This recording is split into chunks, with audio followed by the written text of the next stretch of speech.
Hello viewers, welcome to Generations Gist with Joy. I am your host, Joy Onu. Generation Gist is a general interest program that features in-depth discussions, analysis, and overview of trends, lifestyle, and other issues that affect both the older and new generation. It's going to be a loaded and refreshing episode. All you need to do is just relax and enjoy the program. In today's episode, we shall be discussing value system and how it helps to shape our society. And in the studio with me is a very special guest, a woman I really respect, who will help to dissect and do justice to the topic. Mrs. Ursula Ibeawuchi. Yeah. Mrs. Ibeawuchi, you are welcome on this program. Thank you so much. Mrs. Ibeawuchi is a social researcher, a market researcher, a real estate consultant, an entrepreneur, and a wife. Mrs. Ibeawuchi, you are welcome on the show. Thank you so much. But before we move on, I need to go on a short break. The program will resume shortly after this break.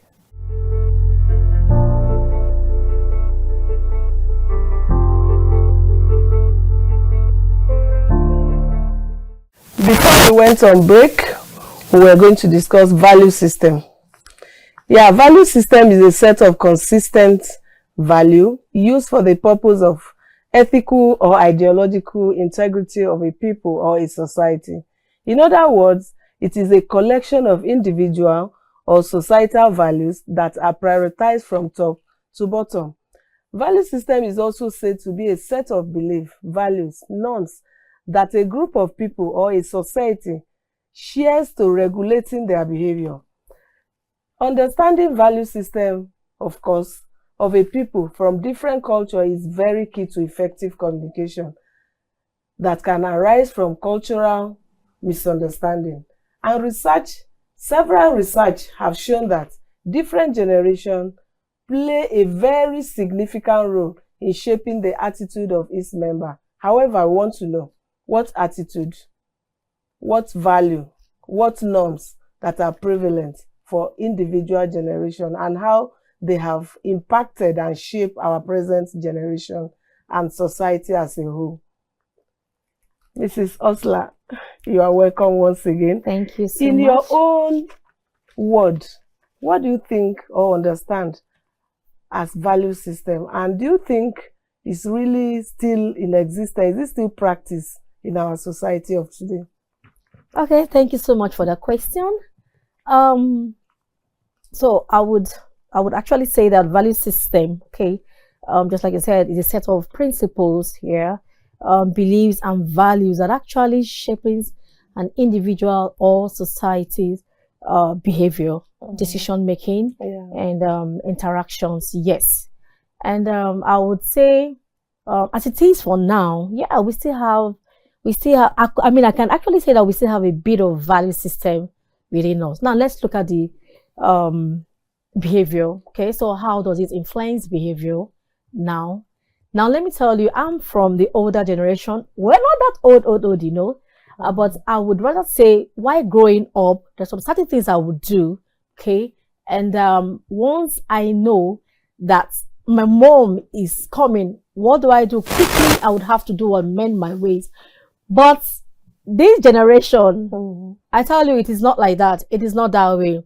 But because I have been trained by my mom, because she has instilled this value, you know, this value is in me, I still try to do all to pass it on to my children also. Yeah. So probably if I want to leave the house, I give that command, hey, you do this, hey, you do that.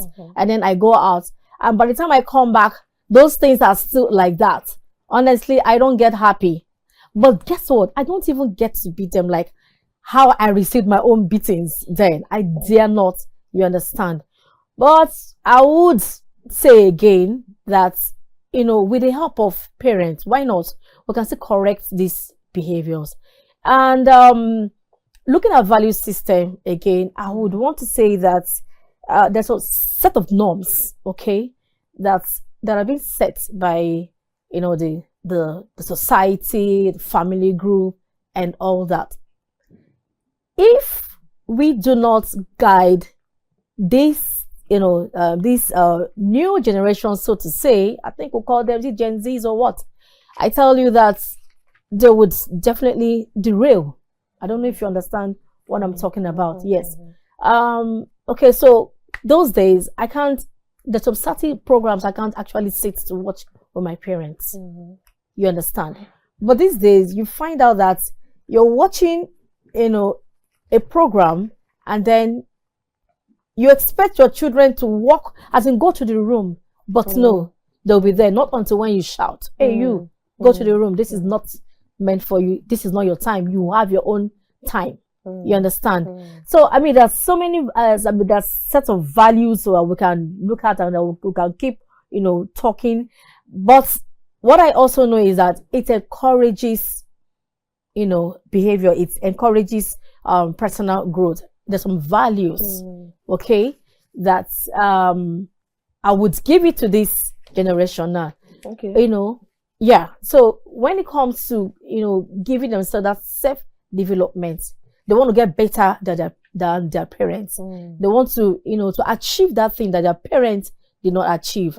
I would say that value will still have it. Yes. Okay. Today. Exactly. Yes. We still have it. Okay. Do you think of these values that you have said, there is any kind of erosion from the old, from what has been done before? Do you think there is this thing that the young generation are not doing that we need them to do? Is there any kind of erosion, maybe wiping out of values? Actually, you've said that those things you were doing, your parents and so on, and these ones you dare not. Why is it that you dare not? Yeah. Okay, so I'm going to use myself as a very good example here. Now, growing up, once you misbehave, you get it hot immediately. Yeah. So I grew up in Lagos. So there's something we call abara. When you do any mistake, as in when you do something that you're not supposed to do, and your mother is close by, instantly, you're going to get a hit right on your back. Bam. It's called abara. Okay. You understand? Okay. Yeah. But I can't do that now. You know why? The day I tried it on my daughter. Guess what she said to me? She said, I know you don't love me. Oh. Yes. She said, I know you don't love me. And that's why you just hate me. I was like, no, I'm trying to correct you. Because I know that if I do not correct you now and you grow up with it, at the end of the day, the society might not know, or they would even see that right in the house, I was trying to correct you. You understand? And then you grow up with that, you think it's a norm. It is not. So I need to correct you this way. But later on, I got to understand that there are some other things, we can start doing now and not necessarily hitting these children because it's not good at all, So this is it. We're now, we have what we call mobile phones and all that, and mobile gadgets. So they love this. So this is what I do. If I know I've asked you to do something and then you haven't done it, no need to shout, no need to beat, no need to flog. I simply seize that your phone or seize that gadget. Or if it is TV, there's something you're watching, a program you love watching, I just take it off. That is it. And so I don't say anything again. So what it tells that particular child is go and do what you're supposed to do. So that beating aspect, no, it's a no for me.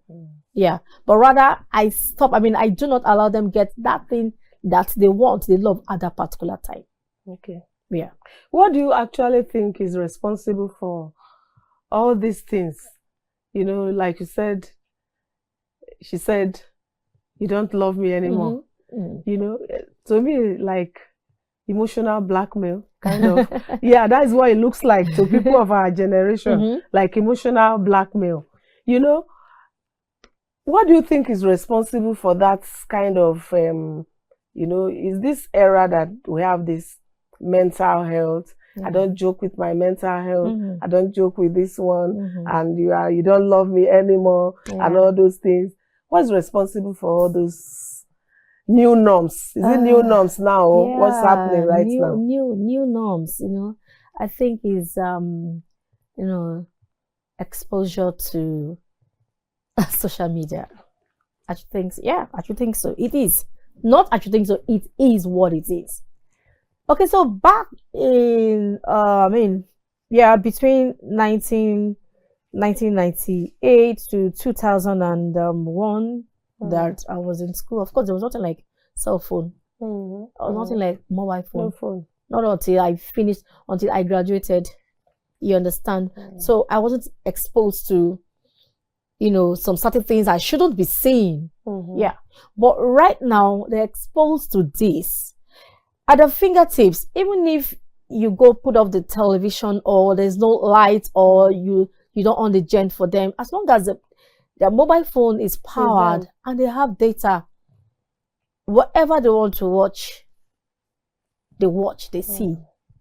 And you know that the Western world, honestly speaking, you know, we are Africans. Now the Western world, you know, with the kind of things they project these days, is not okay. It is not okay. A child sees that a particular girl, okay, is on short skirt, you know, and then a crop top. What's gonna get crop top, you know, and then in that world, in the Western world, it's okay for them.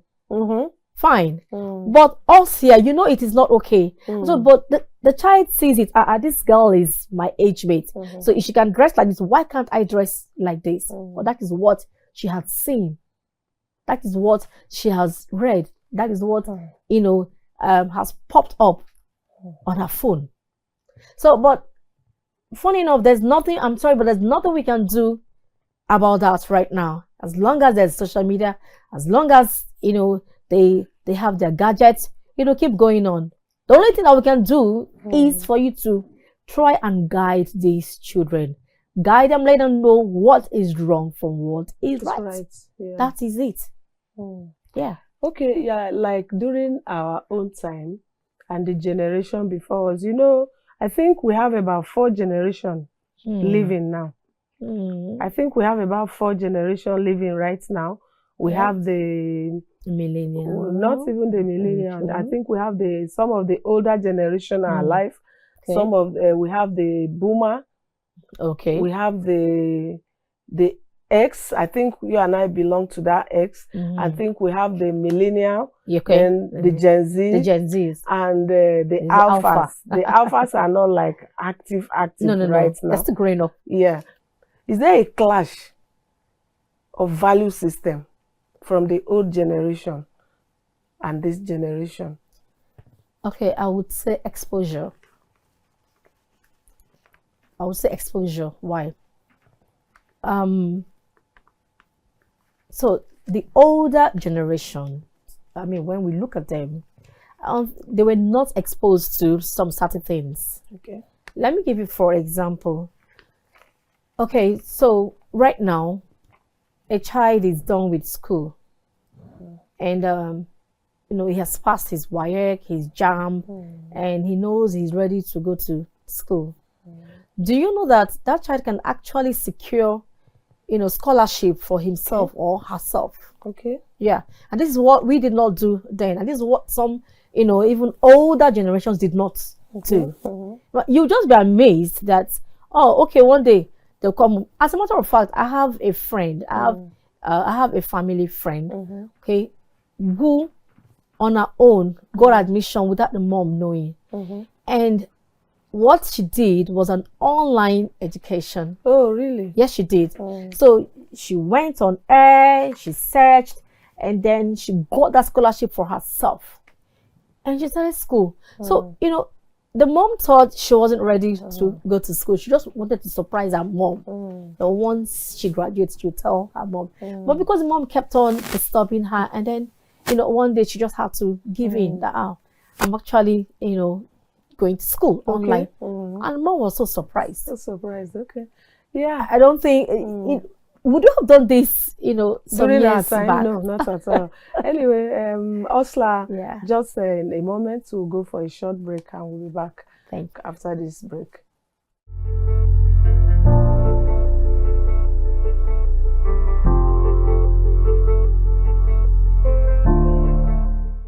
You're welcome back on Generations Gist with Joy. Mrs. Ursula, we are back again. Yeah. And like I was saying, what do you think are the guiding principles for the older generation who still exists and the new generation who see the things the older generation does as a kind of old school and the older generation seeing the new one, all the things they do like a puzzle kind of a thing. To the older generation, it's like a puzzle what this generation are up to, you know? Yeah. Yeah. Okay, I think we need to just guide their decision making. Yes, we really need to guide their decision making. I know I said this before, so that they do not derail. We can't cage them. They can't be caged. They need to, you know, they need to fly. They need to, you know, experience the world as it is. The world keeps evolving. You can't stop the world with this technology we have, you know, and you know, with this newer generation trying to explore everything.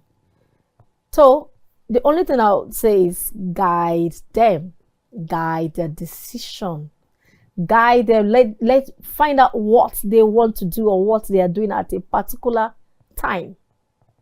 Because if anything goes wrong, you are the older generation with these ones around you in the family, you'll be held responsible. You'll be blamed. You will. See, they want to be free. They want to fly. Imagine my daughter telling me, by the way, she's just 13. She's going to be 14 by His grace in October. Telling me that she has decided on her own to attend is it Korean University, as in University of Korea, or like how did we get there? Come about that? You know? I was like, no, I can't go to school in this country, and if you don't want to sponsor me, you do what? I'll sponsor myself. Like, really? How? Said, don't worry, when we get there, we'll cross. You don't understand? She's just 13, and she's already thinking far. You understand? Now tell me, if at the end of the day I do not guide her, because every day I try to speak with her, I try to tell her that we have, you know, beautiful schools in this country. Yeah. So if you're not ready, if you don't want to go to you know, a government-owned institution, we have private schools. You can go there, but no. So I think, because I've been studying her, I think what is driving her is the way these girls, they dress.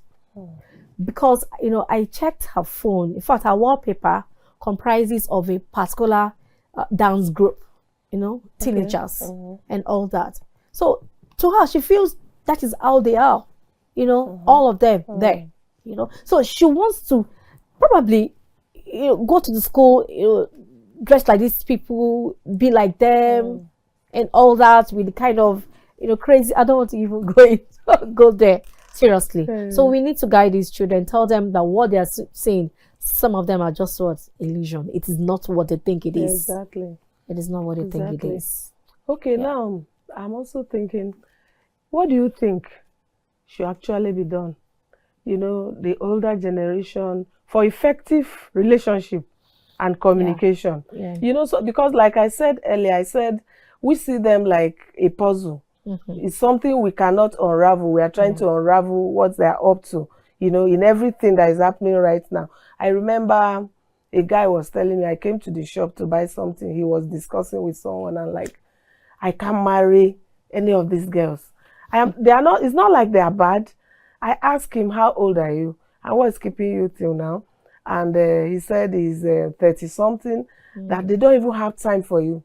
That mommy, it's not like that's your time, oh, that you people are worshiping husbands and all those things. These ones are there for themselves. Is it an advantage or a disadvantage for that kind of independence that they have right now? Then for us to be able to blend, for the older and the new to be able to blend and communicate well and relate well, what do you think should actually be done? What should be done by parents, by the society, and maybe government? I think so, government, because those days I remember when you are growing up, when you were growing up, we're all growing up, neighbors have a lot of role to play. Exactly. But these days, parents are not even giving that. What do you think should be done for this generation to blend? Because I don't know, I don't want to say crisis. I don't want to use that word crisis. But like I said before, is there a crisis of values? Is it blending? And if it's not blending, what do we do? What is supposed to be done for that blend to take place?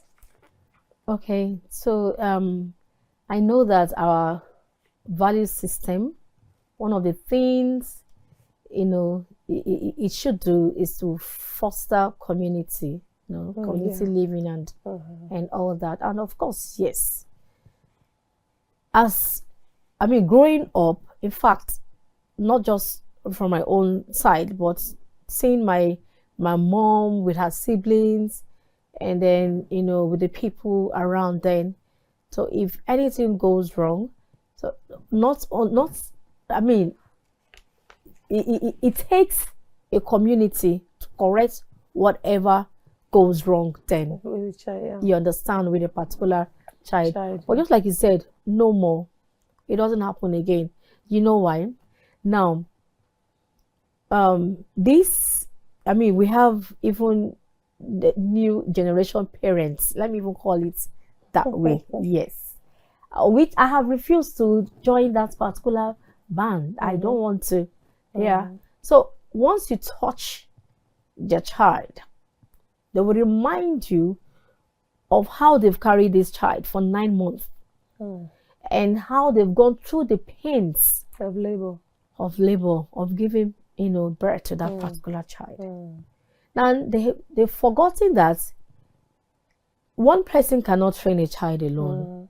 At least growing up, my daddy was always telling me that, even my mom. So if a child is seen, you know, doing the wrong thing, and a neighbor comes to report, okay, so I saw your daughter, I saw your son doing this, right? It is only good and okay for the particular parent to say, oh, what, really, thank you. So, you know, tell me more about this so that I can caution this child. You do not immediately start fighting, you know, the person that must have come to give that report to you. You shouldn't. You should always have a listening ear. Because if you don't do that, you could be breeding a monster in future. There is this case that happened in school then, right? I'm actually a lioness, like I said, a UNN graduate. Now in school then, there was this particular, boy whose parents were lecturers. So they had everything good, everything. You know, whatever they wanted, they got, they had. And at the time, the mother, you know, a report came that this son of hers has joined the court. She did not believe her. She did not want to believe that at all. What happened? When things got out of hand and police came calling and all that, because apart from, you know, joining the court, he was also seen taking what is it called again? Is it marijuana, whatever, you know, drugs and all that? Yeah. Because these particular people were very influential then in school, they closed the case. So in the case did not go far. But what happened later? Later on, I heard that when the boy could not graduate from school, he saw that his life had been ruined. Oh. Yes. So he came back for the mom. Because the father was warning the mom then that you are breeding a monster. Said, no, he's my son, he's my leader. He came back to the mom and said, Mom, my life is finished. If you had shaped my life well, I would have been of good behavior in the society. But today, I am not a graduate. I am this, I am that. And so, I'm sorry, I have to. Before he could finish everything, guess what? He gunned down the mom and killed himself too. Wow. It happened. Yes. So, we need to, we shouldn't, see, if we continue this way, we're going to have more crises. Let's use that word. We will. Because children don't even understand and they don't even believe that you should cane them. Okay, yeah. Yeah. But then it is written in the Bible, for goodness sake. Spare the rod. Sorry. And spoil the child. So even my 18-year-old boy, when I am angry and I know he has really angered me, I slap him. So that he wouldn't grow taller than I am. What I mean, of course, figurative. Yeah. Yeah. Yes. Of course. It should be under my control. It should be, as long as you're still living in my house. So that tomorrow you wouldn't say, oh, okay, so mom, because of this and that and that and this and then, no. And I'm happy. I'm very happy that this, of course, it is not easy training a child, how much more children. Yeah. So if like there was a certain time, we're all at least like every December we go home. Not home, village, sorry. Home means going to Lagos, don't mind me. So we go to Lagos because we have a family friends. Yeah. We have a family house there. Okay. So everybody comes together. So if any child should do anything wrong, you don't need to wait for the mom to come and correct that child. Okay. We still practice that in my house. Okay. Yes. It's collective communal living. Exactly. Yeah. Then I'm going to ask you again about whose responsibility to inculcate this value system. We've talked about parents. What about the school? Sure. What about churches, mosque, religious bodies? What should be done for these people to start maybe a sensitization? Okay. What do you think? Okay, so charity begins at home. Maybe that was why I was dwelling on family. But of course, even in schools too. Yes. Okay. And so allow, if you want your child to be trained, allow the teachers to do their job. Okay. Do not interfere. Okay. So once a report comes, I think I said something similar earlier on. Once a report comes from school, okay, or even from church, because I'm also a teacher. Yes, I am. I know. Yeah, because I love teaching. But in school, in church, I teach. Okay. So once I'm teaching you and I see that you're not paying attention or you're not behaving well, I report you to your parents and I will tell you, I'm going to tell your mom, I'll tell your dad, this is what you're doing during the class. Yeah.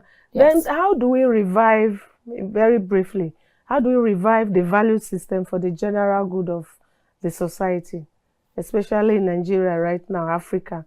What do we do to revive this value system, at least to bring them a little bit home and to what we know, at least they know they have their own, they have the technology, they have things like trying to do things on their own. What do we actually do now?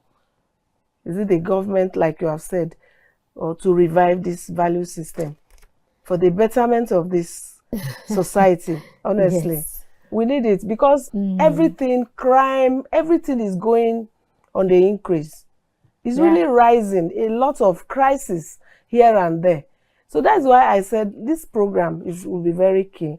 Yeah. Briefly, briefly, yes. What do we do to revive this thing? Okay, so Called value briefly, system. Yes, briefly, yeah. Maybe in 30 seconds. It will interest you to know that the media has a vital role to play here. Okay. Yes. The media. Okay. Exactly. So, whatever information you need to pass on, let it be through the television, radio, and newspapers, and all that. Yes. Let's do that. Let's let them, project what you want them to hear. Or they keep saying that, I think they'll change. Thank you so much, Mrs. Ursula Ibeawuchi. Thank you so much for coming on this show. And by the grace of God, maybe next time again, we'll call upon you to discuss other issues. Well, this is the much we can take on this week's episode of Generations Gist with Joy.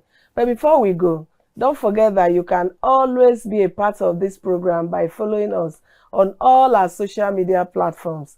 For inquiries on this program, you can send us an email to generationsgistwithjoy@gmail.com. Until we come your way again, same time next week, remember, your generation is your identity. Let's continue to be our brother's keeper and remain a patriotic Nigeria. I am Joy Onu. See you next time.